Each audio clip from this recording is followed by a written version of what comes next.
जो कि एक हिंदू राजा पृथ्वीराज चौहान का गढ़ था, वहां एक फकीर का दरगाह कैसे बन गया दोस्तों?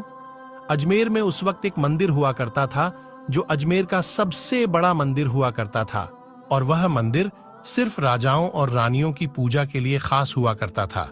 मंदिर के साथ ही एक तालाब था जिसका नाम अना सागर था। हिंदू उस तालाब के पानी को बहुत ही बरकत वाला, पवित्र समझते थे। उनका मानना था कि जो इस तालाब में नहा ले उसके सारे पाप धुल जाते हैं। उस मंदिर में रात को इतने ज्यादा दिए जलाए जाते थे कि सिर्फ एक ही रात 3.5 मन तेल उन दियों में इस्तेमाल होता था। आसपास के गांव देहात मंदिर के नाम थे और इन देहातों की आमदनी मंदिर पर खर्च हुआ करती थी। मंदिर में हजारों नौकर थे जिनका काम आने वाले लोगों की सेवा और देखरेख करना था, और वह बताया करते थे कि कौन सा भगवान बेटे देता है और कौन सा देवता सेहत और तंदुरुस्ती देता है और किस मूर्ति की पूजा करने से दौलत बढ़ती है। ख्वाजा गरीब नवाज रहमतुल्लाह अल वहां आए और अना सागर की कुछ दूरी पर चटाई बिछाकर अपने मुरीद के साथ बैठ गए। असर का वक्त था, लिहाजा आप ख्वाजा साहब ने हजरत कुतुबुद्दीन रहमतुल्लाह अलैह से अजान देने को कहा। कुफर शिर्क से भरे अजमेर में अल्लाह के एक होने और हजरत मोहम्मद सल्लल्लाहु ताला अलैहि वसल्लम के रसूल होने का यह पहला ऐलान था। वहां रहने वाले लोग इस्लाम के बारे में कुछ भी नहीं जानते थे। चुनांचे अजान की आवाज सुनकर वह हैरान हुए और अपने घरों से निकलकर सब ख्वाजा गरीब नवाज और उनके मुरीद को देखने लगे, और अना सागर के पास भीड़ लग गई। ख्वाजा गरीब नवाज और उनके मुरीद ने अना सागर के पानी से वजू किया और नमाज पढ़ना शुरू कर दिया। सब हिंदू हैरान रह गए। वह सोच रहे थे कि सब भगवान तो मंदिर के अंदर है, तो ये लोग खड़े होकर कौन से भगवान के आग झुक रहे हैं। शाम हुई तो राजा के ऊंट जो दिन में चरने के लिए गए थे अपने चरवाहों के साथ वापस आने लगे। इत्तेफाक की बात थी कि जहां हजरत ख्वाजा गरीब नवाज बैठे थे वह जगह राजा के ऊंटों के बैठने की जगह थी।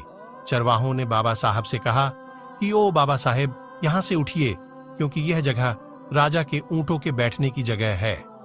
ख्वाजा मोइनुद्दीन साहब ने फरमाया, इतना मैदान खाली पड़ा है, ऊंट तो कहीं भी बैठ जाएंगे, क्यों बेवजह हमें तंग करते हो। वह लोग नहीं माने और मुसल्ला उठाकर इधर उधर करने लगे और ख्वाजा साहब से बदतमीजी करने लगे, और उन लोगों ने आखिरकार बहुत बदतमीजी से कहा कि यह राजा के ऊंटों के बैठने की जगह है और इधर राजा के ऊंट ही बैठेंगे, तुम लोग कहीं और अपना मुसल्ला बिछा लो।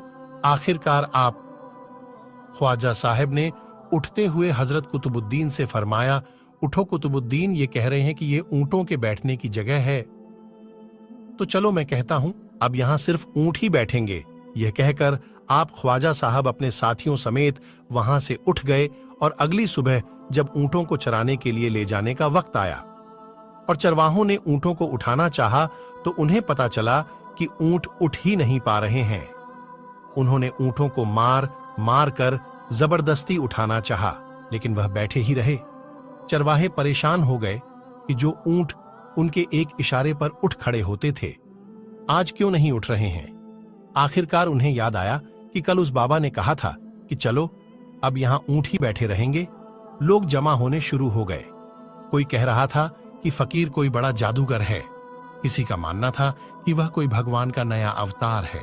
बात राजा पृथ्वीराज चौहान तक जा पहुंची कि एक मुसाफिर फकीर ने राजा के ऊंटों पर जादू कर दिया है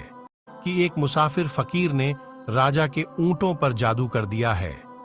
राजा ने हजरत ख्वाजा मोइनुद्दीन चिश्ती को खबर भेजा कि तुम कैसे फकीर हो जो बेजुबानों को बांध रखा है, ये बेचारे भूख और प्यास से मर जाएंगे, इसलिए मेहरबानी करके अपना जादू वापस ले लो। ख्वाजा साहब ने फरमाया, हम मुसलमान हैं और मुसलमान बद्दुआ नहीं करते और ना जादू करते हैं। ऊंट जिसके हुक्म से बैठे थे उसी के हुक्म से खड़े हो जाएंगे। अब जो जाकर चरवाहों ने ऊंटों को उठाया तो पहली बार में खड़े हो गए। गैर मुस्लिमों की दिलचस्पी इन मुसाफिरों में बढ़ने लगी।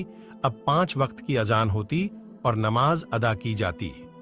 आखिरकार राजा तक यह बात पहुंच गई और उसको शिकायत की गई कि राजा साहब, जो फकीर आए हुए हैं सब के सब मुसलमान हैं, 5 वक्त